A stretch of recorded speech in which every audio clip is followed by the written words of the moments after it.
Ne haber?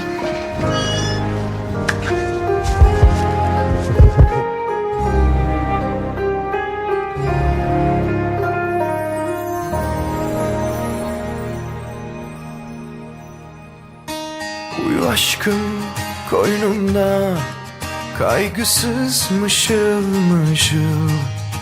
Bana emanet gül yüzünde, gülümseyen huzur.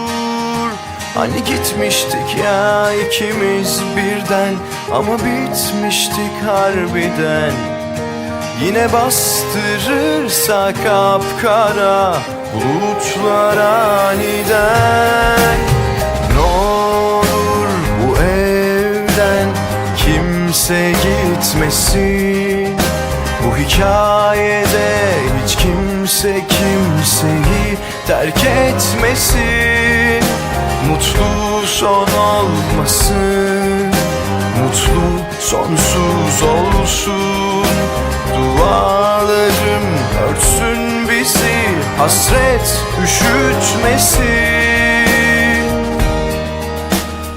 Ah ölüm yalan, ayrılık aman.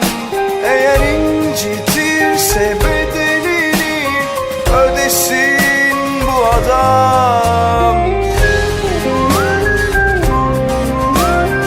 Seni o kadar çok seviyorum ki